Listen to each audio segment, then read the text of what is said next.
Back on the Coach Rowe show. I am Coach Rowe. Got my man Armand Harvey, aka Harvey Boy 45. What's up with it? He's in the house. I was pretty good with right, it. man. I imitated you last time. I'm excited right now because our next guest, before there was Marcus Allen, before there was Terrell Davis and the rest of the crew, there was a young man by the name of Wally Henry, and that is our next guest right now, Wally Henry. All right. All right, thank you. My man, Wally played in the NFL for 6 seasons for the Philadelphia Eagles. We also played at UCLA. And I want to know about your upbringing and the mean streets. You went to Lincoln High School, and tell me about your youth. Well, growing up here, I grew up on the other side of Wabash. That's what we called it, which is, I guess, now the 15. And I was an avid member in the Boys Club of America. Played Pop Warner football. Started out Balboa Pop Warner. I was on one of the first teams that started the Pop Warner up there in San Diego High, and I lived right across the street from the Boys Club, and American Little League. So I had a great opportunity to grow up in the atmosphere of a lot of sports, a lot of competition. Became the Boy of America for the Boys Club in 1968. That was a great honor. Went on to San Diego High, and things worked out pretty well there, but decided to transfer to Lincoln and go over there and show them, help them with my, trying to get a CIF championship.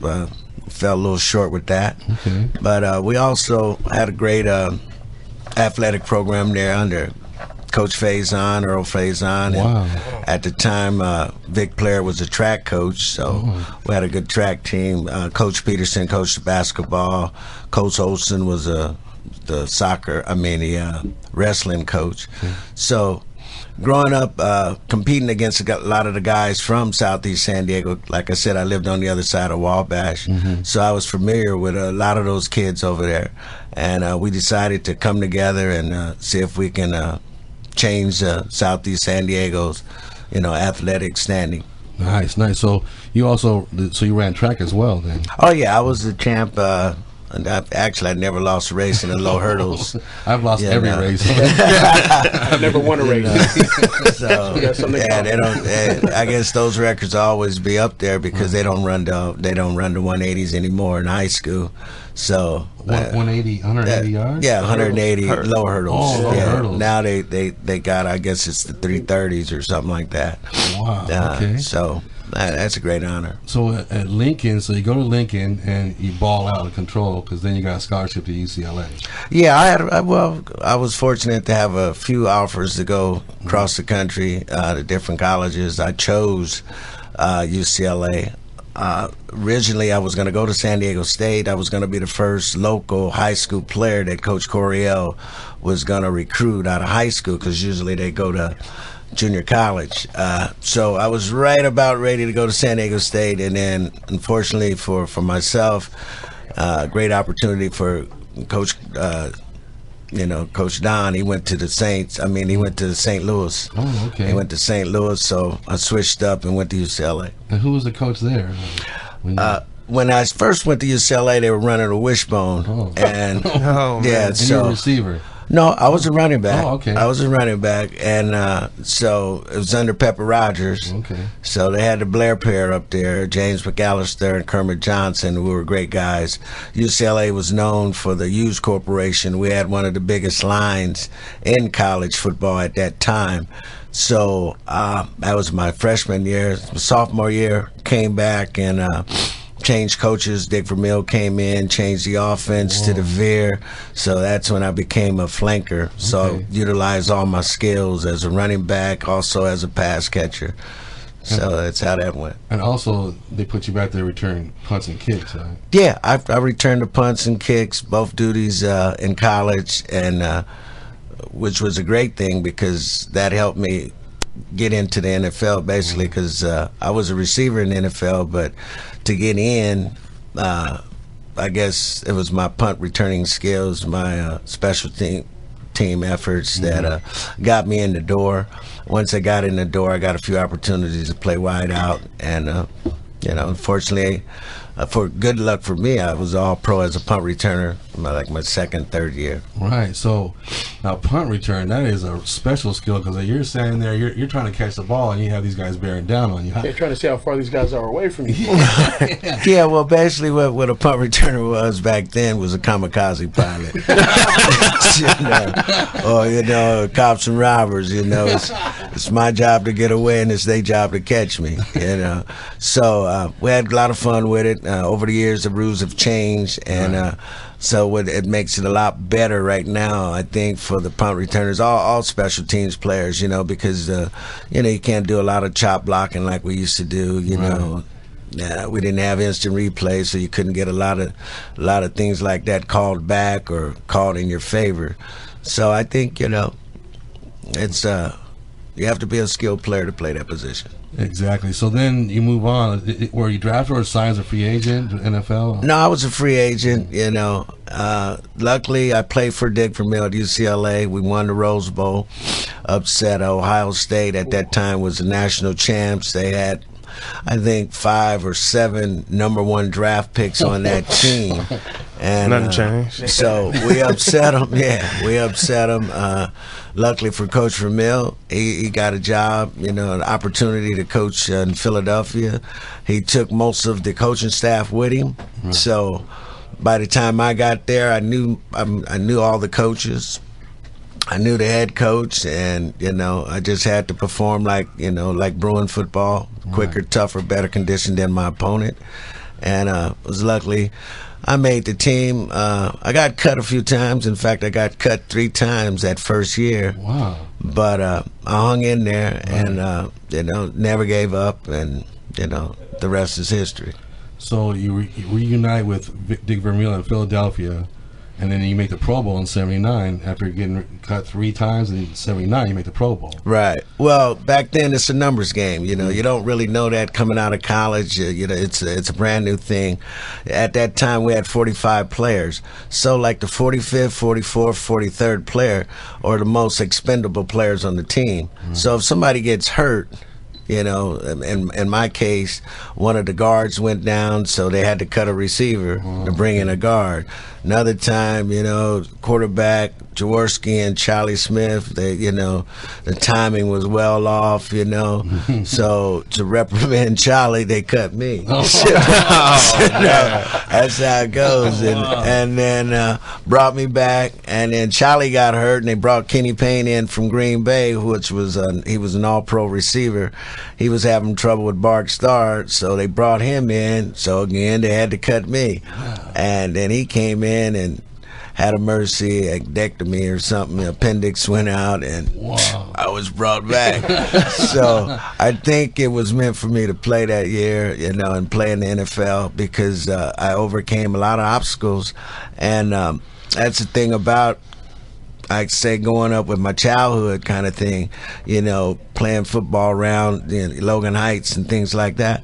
You just don't give up. I mean, on your dream. And it was always my dream to play either professional football, professional baseball. I played pretty good in all sports. I could have played professional baseball. I had an opportunity to play professional baseball, but at that time, I probably had a big head, most likely, and figuring that I didn't want to play, double A or triple A and be down there for 10 years. Right. So I was going to try my luck, playing in the NFL. Although I was a small guy, I came out, I'm only 5'9". I weighed about 172 pounds, dripping wet. And if you cut my natural off, I might have been 6 pounds lighter. But I cut mine off too. I weighed my Brazilian. So I mean, it was a great opportunity, and like I said, I contributed a lot of that fortitude that I had is just the upbringing that I had, growing up in Southeast San Diego, and the kind of competition I grew up with around the country, around the city, and just never gave up. Right.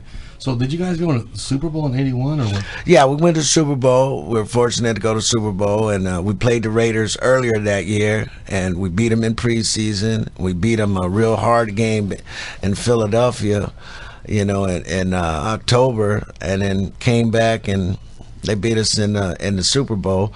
And it's kind of hard to beat a team 3 times in a row, in one season.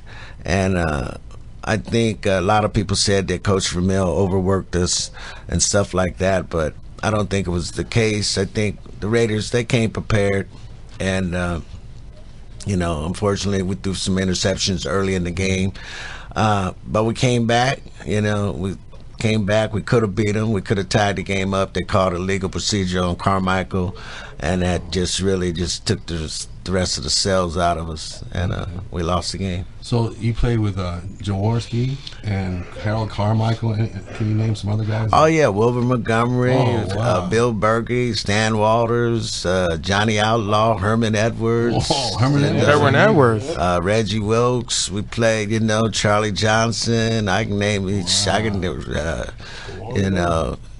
Keith Creftley, John Spagnola. Oh, Spagnola. Okay. Now, what about when you guys played the Raiders in the Super Bowl? Who was there? Was it Stabler? Oh yeah, yeah. They had King. Kenny King. They had Branch was wide out. They had old Lester Molester. They had Michael Haynes. You never separated. Yeah, he had to stick them all. I mean, everywhere, man. He had to stick them on the back of his neck. Great guy though. They had an outstanding team. But like I said, in the NFL, you're not really afraid of anybody. I mean, you're in the show, and that's what the show's about, to show your skills, and unfortunately that particular game we lost it, but it was a great opportunity. And speaking on that Super Bowl thing, they're honoring this is the 50th year of the Super Bowl. Wow. So they're honoring all the players that played in the Super Bowl. I think it's a little over 3,000. Okay. And what they're doing is going back to their high schools. What? Okay, so Lincoln High, we're the first one. We just was showed last week, last Thursday. Yeah. So we were lucky. We had 5 guys: Terrell, Marcus, Saladin, myself, and Dave Grayson. Wow. And that was a great honor. They gave us a golden football and whatnot. So they're going to be honoring for the next 17 weeks, at different high schools. And we were fortunate to be the first ones, because Marcus played for Kansas City and Terrell played for Denver. And those were the 2 games that played last Thursday. So it's a great honor, and it was a great honor for the school. We got a little donation for the football program, and it's a great thing. Yeah. Now, when you played, going back to Lincoln, was there any other guys that you played with that ended up in NFL? Oh yeah, David Lewis. David Lewis played. Okay. Harold Still. He had some tryouts. Alfie Webb had some tryouts. Mm-hmm. There's quite a few guys that played. Darryl Garrett at Lincoln that had tryouts. A few of us made it into the pros, but we had quite a few guys that played. Okay, and so Jaworski was a quarterback. Anybody else at the Eagles? Oh well, Jaworski was a quarterback then, but we had Roman Gabriel. Oh, yeah, Roman Gabe was just traded the year before I got there, and so they had a trade with the Rams. So that's what brought Jaworski here, and so Jaworski and Johnny Walton came as the quarterbacks, and along with Roman Gabriel. Okay, well. Mr. Henry, I'm really, honored that you came to the show today, and I want to thank you for coming, and I really glad to meet you today, and I want to thank you for coming to the show. I appreciate it very much. Anything to support the local people. Thanks a lot, my man. All right, my brother. All right. Appreciate you, man. All right. Appreciate you. Thank you very much. Thank you, Wheeler, for bringing my man Wally Henry here. Oh yeah, shout out to D Wheeler, man. D Wheeler out there coming through with Wally Henry, man. That guy's just a wealth of history. I know. I never even, man. It was it was an honor to meet somebody. I mean, I'm a local, Hornet right now too. So growing up in Southeast, to be able to meet guys who grew up in my same neighborhood and went to the Super Bowl. You know what I'm saying? It's that's history right in itself. Exactly.